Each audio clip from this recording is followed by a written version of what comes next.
앞에. 민간인 불법사찰이라고 불리는 사건의 피해자인 김종익입니다. 어느 날 느닷없이 저에게 들어닥친 국가공권력이 제 일상 생활을 짓밟기 전까지 저는 우리 사회가 조금이나마 진보를 이루는데 관심을 가진 평범한 일상인이었습니다.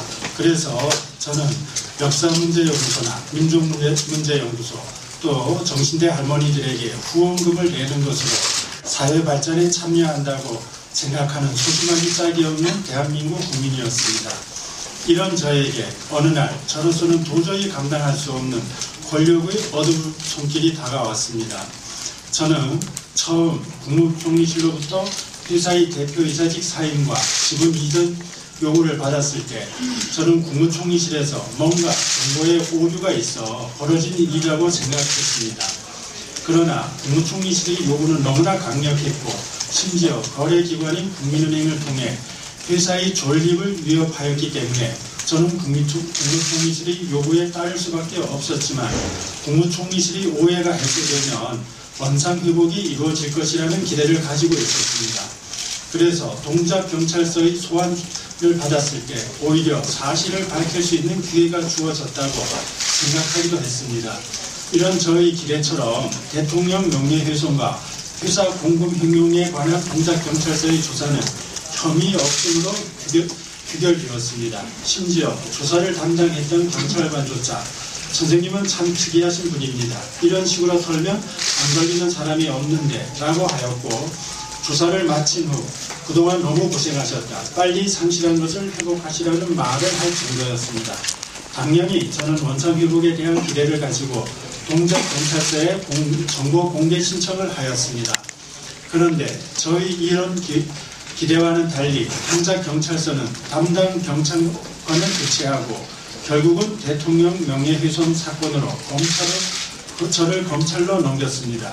저는 이때에도 검찰이 국무총리실이 불법 행위를 밝히고 제가 상실한 것을 회복시켜 줄 것이라는 기대를 가지고 검찰 소환을 기다렸습니다. 그러나 검찰은 국무총리실이 불법 행위에 대한 부분은 거론조차 하지 않고 이른바 제가 쥐코 동영상을 제 블로그에 링크한 것이 대통령의 명예를 훼손했다고 기소유예 조치를 내렸습니다. 국무총리실이 민간인 사찰과 강제에 의한 대표이사직 사임과 지분 이전이라는 불법 사실이 조사 자료에 그대로 드러나 있음에도 불구하고 검찰은 그 사실은 아예 거론조차 하지 않는 검찰의 처사를 저는 이해할 수 없었습니다. 저는 검찰의 기소유예 조치에 불복하여 헌법재판소에 헌법소원을 냈습니다. 그러나 헌법재판소의 판결은 언제 이루어질지 기약조차 할 수 없었습니다. 헌법재판소는 헌법소원을 한 지 2년 반이 다 되어가는 지금까지 침묵으로 일관하고 있습니다. 국무총리실이 불법행위로 삶을 파괴당한 국민의 삶을 원상태로 회복시켜 줄 것이라고 기대했던 검찰과 헌법재판소에 실망한 저는 결국 PD수첩을 통해 국무총리실의 불법 사찰과 사유재산 강탈을 세상에 고발하였습니다. 저는 저희 고발로 국무총리실에서 불법 사찰에 대한 사과와 원상회복에 대한 조치가 이루어질 것이라는 기대를 했습니다. 그러나 이런 저희 기대와는 달리 국무총리실의 사건 은폐와 증거인멸, 검찰의 축소 수사와 같은 국가공권력의 불법 행위는 끝없이 이어졌습니다. 심지어 법원의 국무총리실 불법 사찰 판결 후에도 이명박 정부는 피해자인 저에게 사과나 원상회복을 하기는커녕 끊임없는 이념 공세로 마치 제가 불온한 사상을 가진 자로 매도하거나 제가 참여정부의 비자금 창구였다는 당치도 않는 이유로 검찰 수사를 자행하면서 저를 괴롭혔습니다. 참여정부와 연결고리를 찾지 못하자 정부 여당은 저를 회사 공금을 횡령한 파렴치범으로 매도하기 위해 정권 차원에서 시나리오를 만들어 정권의 하수인 역할을 충실히 수행한 검찰이 저를 기소하였지만 1심 재판부에 의해 공소 기각이 되었습니다. 그러나 정치검찰은 기세등등하게 항소하여 여전히 표독스러운 언사로 저를 괴롭히고 있습니다. 그러니까 그동안 저가 겪었던 국가기관은 국민의 이익, 권익을 보호하는 것이 아니라 부도덕한 정권의 하수인이 되어 합법을 가장하여 오히려 국민의 삶을 파괴하는 역할을 수행하는 범죄 집단이거나 범죄를 방조하는 집단에 지나지 않았습니다. 최근 장진수 전 주무관의 양심선언으로 이명박 정부가 감추고 싶었던 진실은 백일하에 드러나고 있습니다. 그러나 드러난 진실을 앞에 두고도 여전히 후한무치라고 밖에 할 수 없는 비변으로 변명과 책임 기풀을 일삼는 이명박 정부의 행태를 보면서 저는 이명박 정부가 국민을 위한 정부가 아니라 자신들이 이익을 도모하는 유사한 범죄 집단이라는 확신이 들었습니다.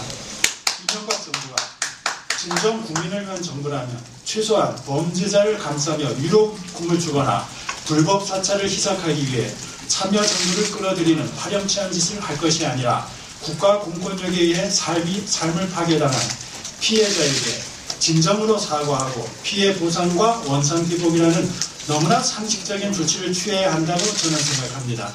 그러나 이명박 정부는 아직도 끈질기게 저를 괴롭히고 있습니다. 어떻게 국민으로부터 권력을 이원받는 유인받은 정치 권력이 국민을 상대로 이토록 파렴치한 짓을 계속할 수 있을까요? 이명박 정부는 저를 국민으로 대접한 적이 한 번도 없습니다. 저와 제 가족은 군부 독재 시절처럼 민주주의가 모욕당하는 힘든 세월을 견디었습니다. 제 아이들은 이런 나라에서는 절대로 살고 싶지 않다고 이야기하고 있습니다. 저 또한 야만적인 권력이 멀쩡한 시민의 삶을 파괴하는 이런 사회를 아이들에게 만나게 한 자신이 너무나 부끄럽습니다. 아마 길거리에서 또는 지하철에서 만나는 생면부지의 시민들이 보내주신 관심과 격려가 아니었다면 저와 제 가족은 견딜 수 없었을지도 모릅니다.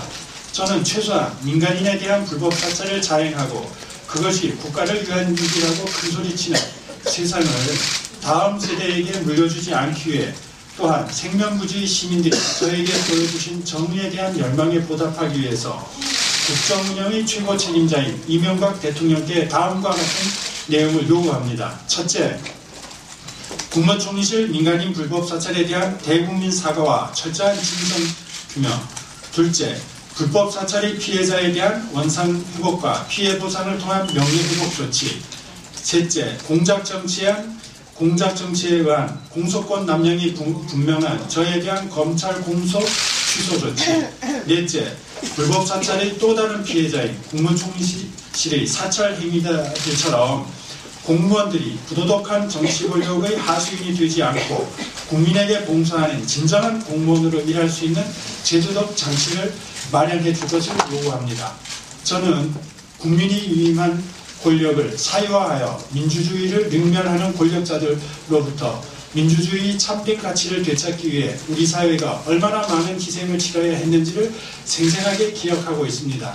그리고 국가 공권력이 민간인을 사찰하고 사유재산을 강탈하는 사회가 얼마나 민주주의에서 멀어진 사회이며 이런 야만적인 사회를 절대로 우리 자녀들에게 물려주어서는 안 된다고 생각합니다.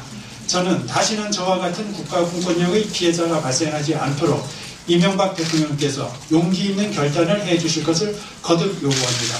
감사합니다.